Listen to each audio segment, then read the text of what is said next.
जी अस्सलाम वालेकुम जी। आज हम जो एक नया वीज़ा डिस्कस करेंगे अपनी वीडियो में, वो है जो टूरिस्ट वीज़ा है यूएई का, जिसको 5 साल के लिए अगर हम अप्लाई करते हैं और अगर हमें वो वीज़ा मिल जाता है तो फिर हम 5 साल के लिए जा सकते हैं। कंटिन्यूसली हम मूवमेंट कर सकते हैं, अपनी बैक एंड फोर्थ कर सकते हैं जाके, और यूएई के उन तमाम प्लेसेस को विजिट कर सकते हैं जो कि हमारा ड्रीम होता है। इससे पहले मैं डिस्कस ये करना चाहूँगा कि जो पिछले 4 से 6 महीने से हम जो दुबई में चेंजेस देख रहे हैं वीज़ा के हवाले से, उन तमाम लोगों के भी वीज़ा रिफ्यूज़ हो रहे हैं जो नॉर्मली विजिट मिलान से कर लेते थे अपने यूएई के विजिट्स को, और उन तमाम जगहों को विजिट कर लेते थे, अपनी मीटिंग्स अटेंड कर लेते थे, एग्जीबिशंस में जाते थे।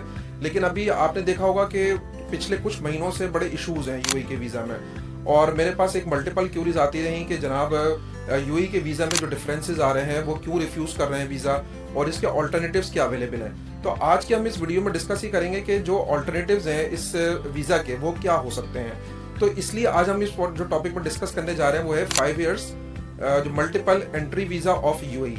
ठीक है। अच्छा, अब इसमें जो डिटेल्स हैं आज हम ये डिस्कस करेंगे कि इसका इंट्रोडक्शन बैकग्राउंड क्या है, और इसमें हम डिस्कस करेंगे इसके रिक्वायरमेंट्स क्या है, इसका बजट क्या है, एक्सपेंसेस इसमें क्या स्पेंड होते हैं, और स्टेप बाय स्टेप इसका प्रोसेस होता क्या है।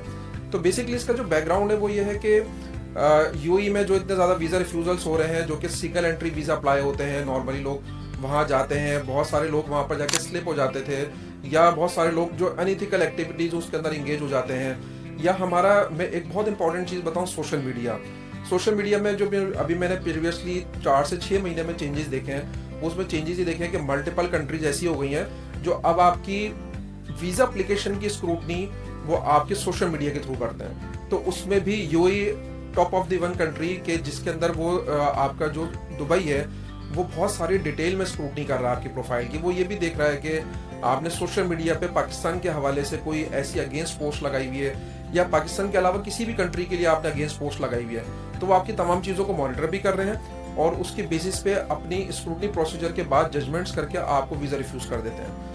तो अपनी कोशिश ये करें कि उन तमाम एक्टिविटीज़ जो आपके सोशल मीडिया पे यूज़ होती हैं उसको पॉजिटिव साइड पे लेके जाएं।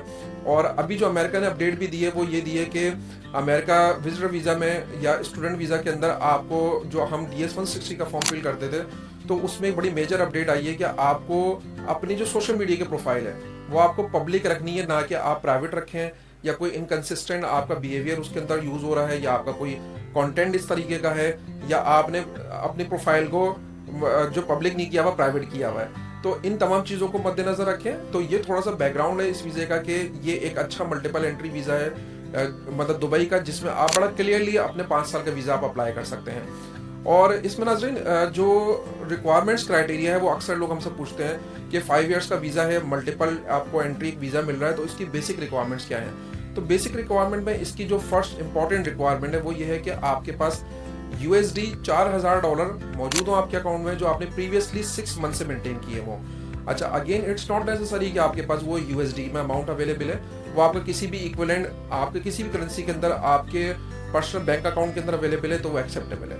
तो 6 months previous maintain bank statement आपको रिक्वायर्ड है, $4000, जो कि पाकिस्तानी अगर हम 300 से भी अगर इसको मल्टीप्लाई करते हैं तो 12 लाख रुपए आपके स्टेटमेंट पिछले 12 आपके 6 महीने से मेंटेन हुए हों।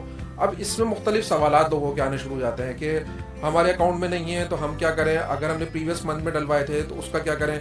तो जब तक वो 6 मंथ तक मेच्योर ना हो आप अप्लाई ना करें। उसकी मेच्योरिटी एज उन्होंने उसमें गिवन दी हुई है कि आपको 6 मंथ्स का मेंटेन बैंक स्टेटमेंट जो रिक्वायर्ड होगा। इसकी जो सेकंड रिक्वायरमेंट की अगर बात की जाए तो वो आपका सिक्योरिटी डिपॉजिट है। जी हाँ, आपको सिक्योरिटी डिपॉजिट आपको देना होगा यूएई की गवर्नमेंट को, जो कि इस बात के ऑथेंटिकेट करेगा कि आप जेन्युइन एप्लीकेंट हैं और आपके पास एक सिक्योरिटी अमाउंट आपने उनके पास रखवाया हुआ है जो डिपॉजिट के तौर पर है, और आपको 5 साल के बाद रिटर्न भी आ जाएगा। वो सिक्योरिटी डिपॉजिट कितना है, वो है 3000, मतलब टोटल 25 का है। ठीक है, 3025 AED के अंदर है, ये धर्म के अंदर अमाउंट है। तो ये आपको सिक्योरिटी डिपॉजिट देना होगा। ये आपको कब अमाउंट देना होगा, जब आप वीज़ा एप्लीकेशन सबमिट करते हैं। तो इस तरीके की इंफॉर्मेशन तमाम उसके अंदर ऑफिशियल वेबसाइट्स भी अवेलेबल हैं। और ये जो 3000 जो मैंने 25 dirham का आपको बताया है, ये आपकी वीज़ा एप्लीकेशन फ़ीस के साथ जब आप वीज़ा सबमिट कराते हैं तो आपकी एप्लीकेशन के साथ आपके कार्ड से अमाउंट डिडक्ट हो जाता है कि आप जब भी अपना वीज़ा कैंसिलेशन फ्यूचर में करवाएंगे, आप ये 6 महीने के बाद करवाएं, साल के बाद आपका वीज़ा में कन्वर्जन हो जाता है, आप कैंसिल करवाते हैं, आपके 5 इयर्स की वैलिडिटी एक्सपायर हो जाती है, तो आपको ये तमाम अमाउंट इसमें रिफंड हो जाता है। कुछ अमाउंट गवर्नमेंट इसके ऑब्वियसली वो अपनी सर्विस चार्जेस के तौर पर डिटेक्ट करेगी, लेकिन आपको अमाउंट तकरीबन 3000 AED के करीब आपको अमाउंट रिफंड हो जाएगा। तो इसकी ये दो बेसिक जो रिक्वायरमेंट्स हैं। तीसरी इसकी रिक्वायरमेंट है कि आपको हेल्थ इंश्योरेंस मेंटेन रखना है।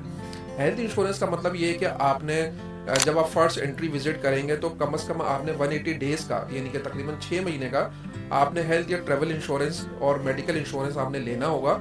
और इसकी बड़ी इंपॉर्टेंट चीज़ ये कि आपने हेल्थ इंश्योरेंस दुबई की ही किसी कंपनी से लिया हो, वो किसी पाकिस्तान की कंपनी से या कहीं और की कंपनी से एक्सेप्टेबल नहीं है। तो दुबई की बहुत सारी जो है कंपनीज अवेलेबल हैं, इंटरनेट पे आप जाके देख सकते हैं। वो हेल्थ इंश्योरेंस आपको उसके साथ लगाना होगा। बाकी नॉर्मली जो पासपोर्ट की एक्सपायरी है वो देखी जाती है इसमें, आपके जो आपकी पिक्चर है वो उसमें अपलोड होगी, नेशनल ID कार्ड अपलोड होगा। इस तरह की चीज़ें अगर आप उनको देते हैं तो उसमें नॉर्मल जो प्रोसेसिंग टाइम है, अब हम आते हैं प्रोसेसिंग टाइम पे, ऐसा लगता है कि 5 ईयर्स का मल्टीपल एंट्री वीज़ा है तो शायद प्रोसेसिंग टाइम बहुत ज़्यादा है। तो ऐसा नहीं है। तमाम डॉक्यूमेंट एप्लीकेशन के साथ ऑनलाइन सबमिट हो जाते हैं इनकी ऑफिशियल वेबसाइट पे, एंड देन 2 से 3 दिन की स्क्रूटनी प्रोसीजर होता है और आपका वीज़ा ईमेल के ऊपर अटैच होके आ जाता है। तो ये कुछ इसकी जो बेसिक जो रिक्वायरमेंट्स थी, जो इसके स्टेप्स थे, वो मैंने आपको गाइड किए। अब हम लास्ट पर डिस्कस करते हैं कि इसके टोटल एक्सपेंसेस कितने आ सकते हैं, या हमारे टोटल बजट हमें कितना रिक्वायर्ड होगा अगर हमें ये तमाम प्रोसेस करना है। तो इसमें 4200 मैं रियलिस्टिकली आपको बता रहा हूँ AED इसमें रिक्वायर्ड है, जिसमें 3025 आपकी जो सिक्योरिटी डिपॉजिट है वो अमाउंट है, और तकरीबन 200 से 300 दरहम के करीब आपको जो रिक्वायरमेंट है वो आपका हेल्थ इंश्योरेंस होता है। बाकी इनकी मिसलिनियस फीसिस होती है गवर्नमेंट की अपनी, तो तकरीबन 4000 से लेकर 4200 के AED के दरमियान आपको अमाउंट आपका स्पेंड हो सकता है। और ये तमाम अमाउंट आपका जो आपके कार्ड है उससे आपका अमाउंट डिडक्ट हो जाएगा at the time of the submission of your application, and then आपकी एप्लीकेशन आपकी स्क्रूटनी में जाती है और आपका वीज़ा लग जाता है। आप जब वहाँ पर पहुँचते हैं, रेजिडेंसी कार्ड के लिए अप्लाई करते हैं, वो फिर आपका 5 ईयर्स के लिए वैलिड होता है। देन आप अपना वहाँ पर विजिट बैक एंड फोर्थ भी कर सकते हैं, विजिट कर सकते हैं। अब इसकी 2-3 हैक्स हैं। वो हैक्स क्या है इसके, कि आप सिंगल एंट्री विजिट के ऊपर 90 डेज से ज़्यादा स्टे नहीं कर सकते हैं। तो एक तो सबसे बड़ी इसकी ऑब्लिगेशन इस वीज़ा की ये है। सेकेंड ऑब्लिगेशन ये है कि आप पूरे साल में 180 डेज से ज़्यादा टोटल टाइम स्पेंड नहीं कर सकते UAE के अंदर। तो इट मीन्स कि जो लोग समझते हैं कि ये वीज़ा लेकर हम वहाँ जाके जॉब ढूंढ लेंगे, जॉब कर लेंगे, तो ये उन लोगों के लिए नहीं है।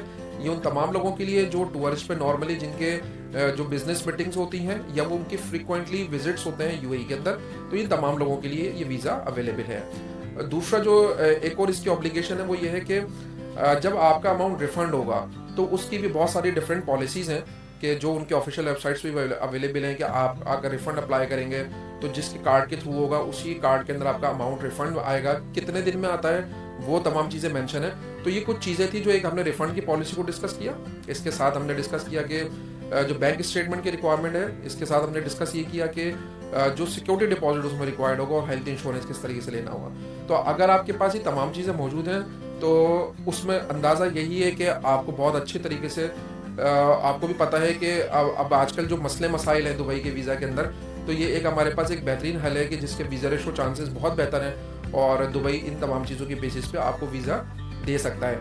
इस तमाम चीज़ों के लिए अगर आपको हमारी सपोर्ट की ज़रूरत है तो आप स्पार्क वीज़ा कंसल्टिंग के नंबर्स के ऊपर कांटेक्ट कर सकते हैं। हमारी टीम आपको कांटेक्ट करेगी। आप हमारी वीडियोस को लाइक भी करते रहें, सब्सक्राइब करते रहें, ताकि आने वाली वीडियोस के अंदर इन तमाम जो वीज़ाज़ हैं उनकी नॉलेज अगर आपको हमसे रिक्वायर्ड है या कोई भी तरह का आपको हमसे सवाल आप पूछना चाहते हैं, आपको कन्फ्यूजन है, तो आप हमारी वीडियो के नीचे आप हमसे सवाल कर सकते हैं, तो हम इंशाल्लाह आपको उस पर रिस्पॉन्स भी देंगे। इस वीडियो के लिए अपना ख्याल रखें। आने वाली वीडियोस में हम इसी तरीके की चीज़ों को डिस्कस करते रहेंगे और नए आने वाली वीज़ास को डिस्कस करते रहेंगे। अपना बहुत ज़्यादा ख्याल रखें। Thank you.